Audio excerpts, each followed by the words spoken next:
father spirit, doomed for a certain time to walk the night, and for the day confined to fast in fires till the foul crimes done in my days of nature are burnt and purged away.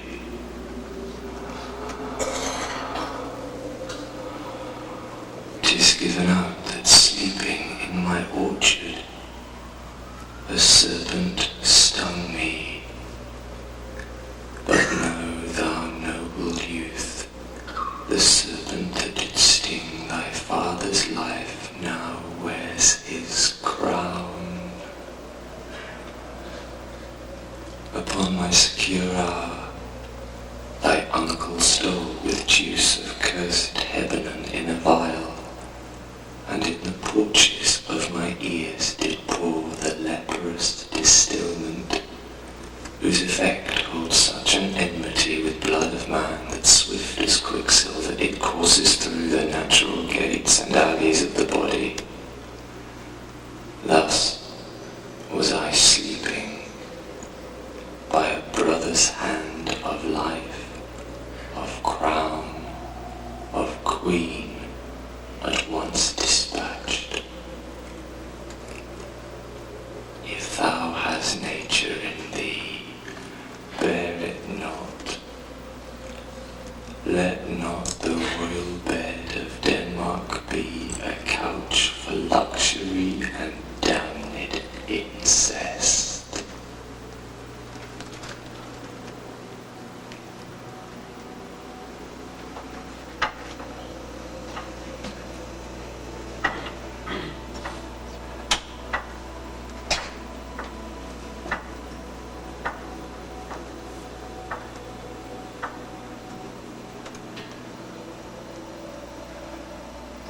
To be or not to be, that's the question. Whether 'tis nobler in the mind to suffer the slings and arrows of outrageous fortune, or to take arms against a sea of troubles and by opposing end them. To die, to sleep, no more. And by a sleep to say we end the heartache and the thousand natural shocks that flesh is heir to. 'Tis a consummation devoutly to be wished, to die, to sleep.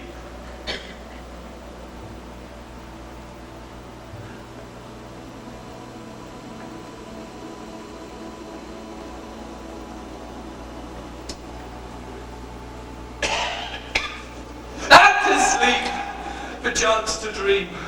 Aye, there's the rub. For in that sleep of death, what dreams may come when we have shuffled off this mortal coil must give us pause. There's the respect that makes calamity of so long life, that who would bear the whips and scorns of time, the oppressor's wrong, the proud man's contumely, the pangs of disprized love, the law's delay, the insolence of office, and the spurns that patient merit of the unworthy takes, when he himself might his quietus make with a bare bodkin? Who would these fardels bear to grunt and sweat under a weary life, but that the dread of something after death, the undiscovered country, from whose bourne no traveller returns, puzzles the will, and makes us rather bear those ills we have than fly to others we know not of.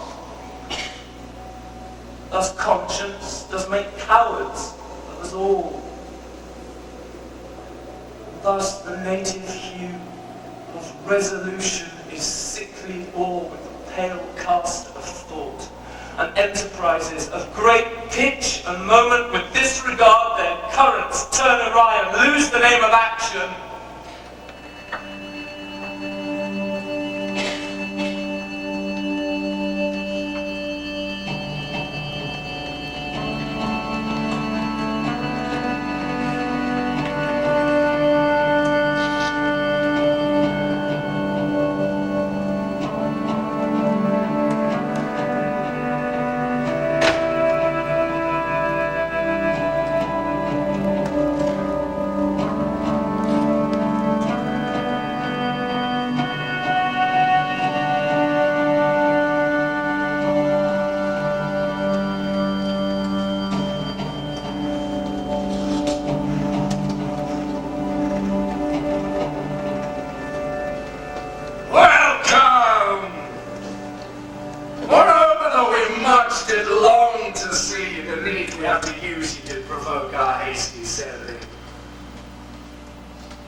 something have you heard of Hamlet's transformation, so I call it? Tis nor the exterior nor the inward man resembles. That it was. Well, it should be more than his father's death that thus had put him so much from the understanding of himself I cannot dream of. I entreat you both that, being of so young days brought up with him, since so laboured to his youth and haviour, vouchsafe your rest here in our court some little time, so by the companies to draw him unto pleasures together, so much as from occasion we may glean whether aught to us unknown afflicts him, thus that open lies within our remedy. The gentlemen have much talked of you. I'm sure I am too many are not living to be more of years. If it will please you to show us so much gentry and goodwill as to expend your time with us a while for the supply and profit of our hope, your visitation shall receive such thanks as fits a king's remembrance. Thanks. Rosencrantz. Gentle Guildenstern. Thanks, Guildenstern and gentle Rosencrantz. Oh, I beseech you instantly to visit when too much changes son. Go, somebody, and bring these gentlemen their hammers.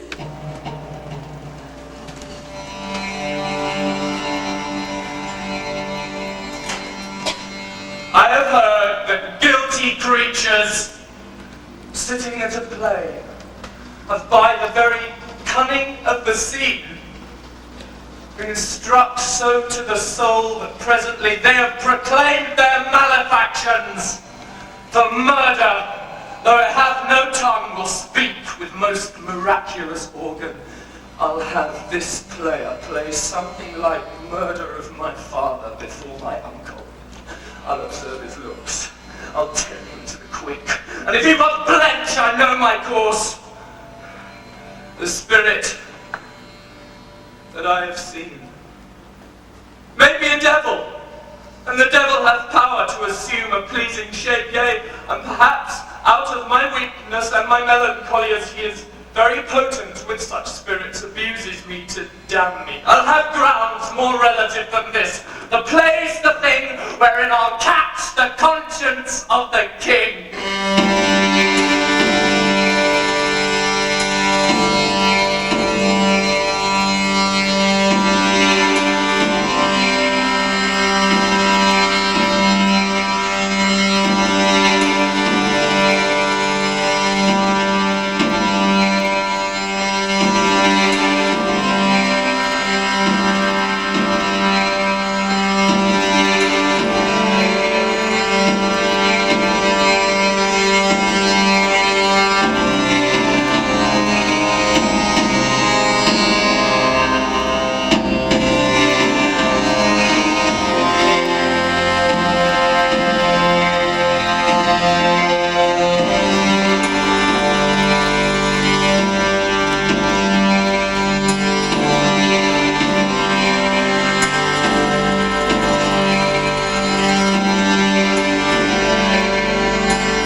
Guildenstern. My excellent good friends, what dost thou? Elsinore nor is a goodly prison in which there are many confines, wards and dungeons. Will it be deserved at the hand of fortune that she sends you to prison with her? Huh? Were you sent for? No. Is it your own inclining? Is it a free visitation?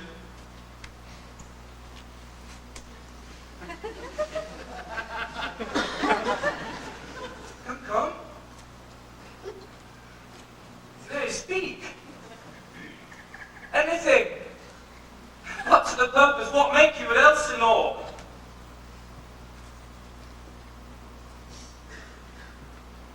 There's a kind of confession in your looks that your modesties have not craft enough to colour. You were sent for.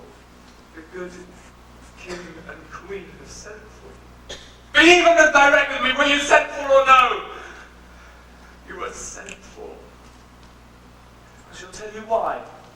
So shall my anticipation prevent your discovery, and your secrecy to the king and queen moult no feather.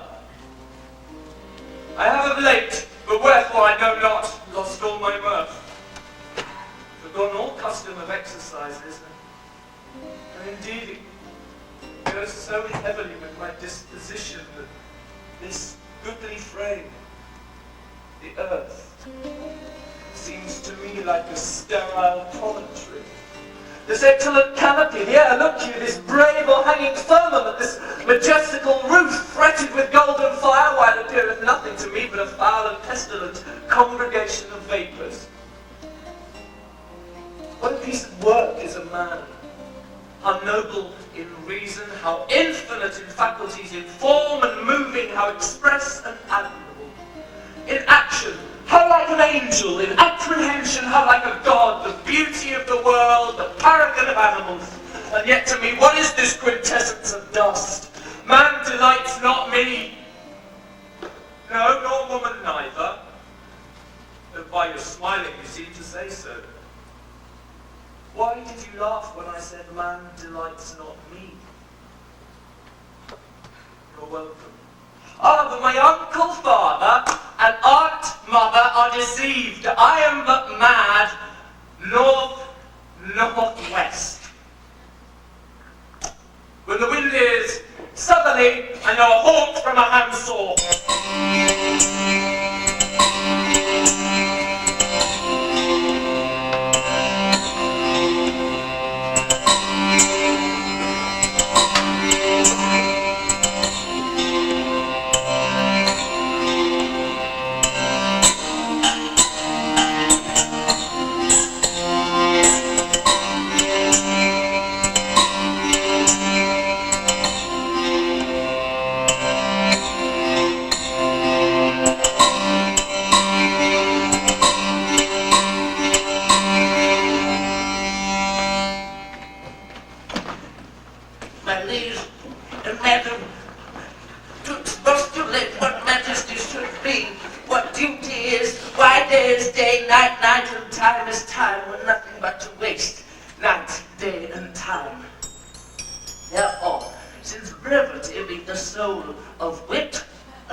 Down that the sun doth move, doubt truth to be a liar, but never doubt I love. Oh dear Ophelia, I am ill at these numbers.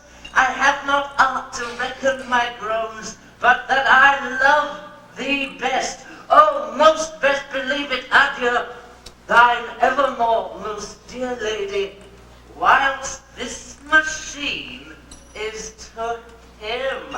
Hamlet, this in obedience hath my daughter showed me, and more above had the solicitings as they fell out by time, means, and place, all given to mine ear.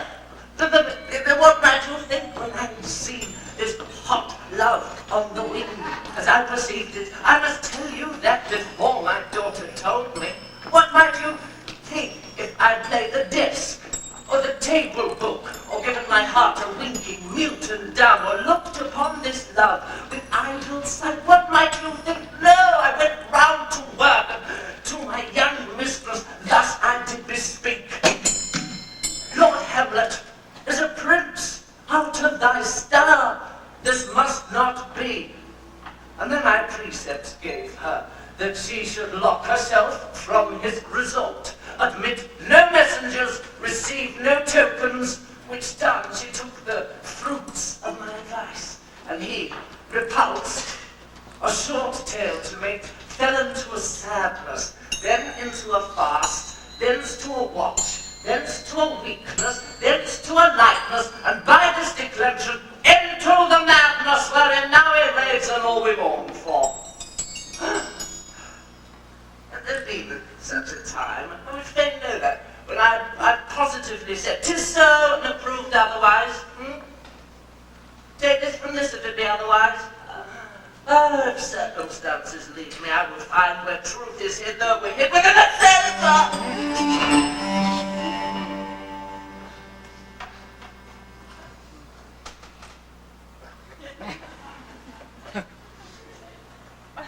How does my good Lord Hamlet? Well, God have mercy. Do you know me, my lord? Excellent, well. You're a fishmonger. Not I, my lord. Then I would you were so honest a man. Have you a daughter? I have, my lord. Conception is a blessing, but not as your daughter may conceive. Friend, look to it. How say by that, but still harping on my daughter. Yet he knew me not at first. He said I was a fishmonger. He is far gone, far gone. Truly, in my youth I suffered much extremity for now very near this. I'll speak to him again. What do you read, my lord? Words. What is the substance, my lord? Flanders, sir. For the satirical rogue says here that old men have grey beards, that their faces are wrinkled, their eyes purging thick amber and plum tree gum, and that they have a plentiful lack of wit, together with most weak hands. All which, sir, though I most powerfully and potently believe, yet I hold it not honesty to have it thus set down, for you yourself, sir, should grow old as I am. If like a crab you could go backwards.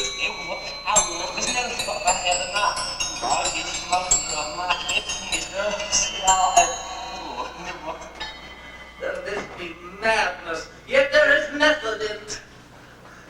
How pregnant sometimes his replies are. A happiness which often madness hits on, which reason and sanity could not so prosperously be delivered on.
preposterous that this player here was in a fiction, in a dream of passion, could force his soul so to his own conceit that from her working, all his visage